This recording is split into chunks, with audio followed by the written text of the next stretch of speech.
میرے دوستوں اور میرے بھائیوں، آج سے 2 سال پہلے 9 اپریل کی رات جب آپ میرے بہت سے بہن بھائی جو وہاں بیٹھے ہیں آپ یہاں براجمان تھے اور میں حکومتی بینچز پہ پیچھے شیخ صاحب کی یہاں میں بیٹھا ہوا تھا جو میری کرسی تھی اور میرے سامنے میرے لیڈر کی کرسی خالی تھی، اور مجھے یہ لگا کہ جس طرح 3.5 سال میں نے اپنے حکومت کا دفاع کیا جو میری ڈیوٹی تھی، اس رات بھی میں نے اپنا فرض نبھانا ہے۔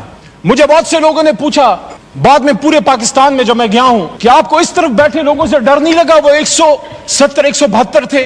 میں نے کہا نہیں، سیاسی اختلاف تھا لیکن وہ میں ان کو اپنا ذاتی دشمن نہیں سمجھتا تھا۔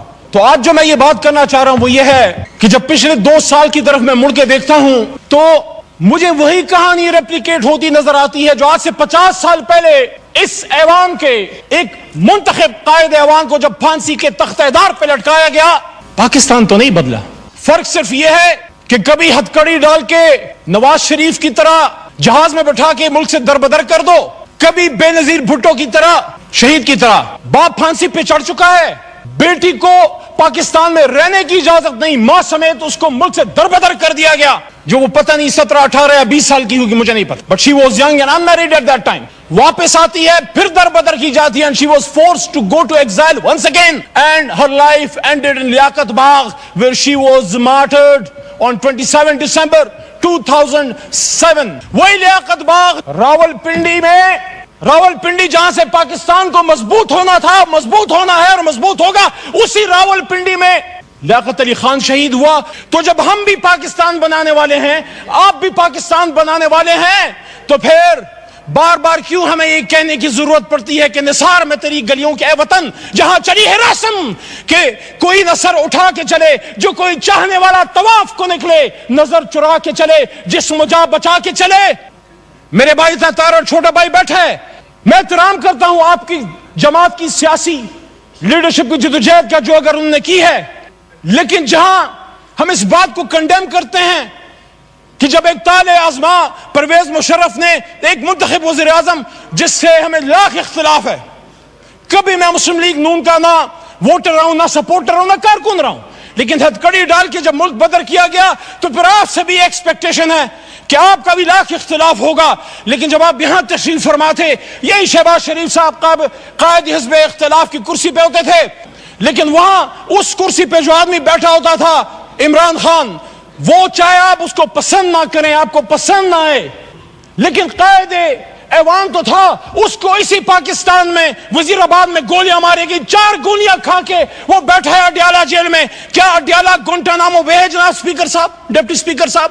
وہاں پاکستان کا آئین نافذ العمل نہیں۔ میں بطور اس ایوان کے ایک منتخب ممبر کے جب میں جیل میں تھا، میں ایکسپیکٹ کرتا تھا کہ یہ ایوان عمران خان کے لیے نہیں، اپنے ایک سابق قائد ایوان کے لیے کھڑا ہوگا، یہاں سے مذمتی قراردادیں پاس ہوں گی اور یہاں ووٹ کو عزت دو کہ ہمارے ساتھی یا بے نظیر بھٹو اور بھٹو صاحب کی ان کی المناک جو حادثات ہوئے ہیں، ان کے دائی، ان کے امین کھڑے ہوں گے اور وہ کنڈیم کریں گے اور وہ ڈیمانڈ کریں گے کہ پاکستان کے ایک سابق وزیر اعظم پہ جانی حملہ کس نے کیا، یہ کس کا سیکیورٹی فیلئر ہے۔ وہ کیمرے جو جج صاحبان کے بیڈ رومز میں لگ سکتے ہیں، ان کیمروں سے وہ دہشت گرد کیسے چھوٹ گئے جنہوں نے جا کے کبھی بے نظیر کو شہید کیا، کبھی عمران خان پہ حملہ کیا۔ پیچھے قائد کی تصویر لگا کے جناب ڈپٹی اسپیکر صاحب پاکستان کے مسئلے حل نہیں ہوں گے، اسی قائد کی تصویر کو لگا کے پاکستان کے لوگوں کے اوپر بوٹوں سے ان کو روندا جاتا ہے۔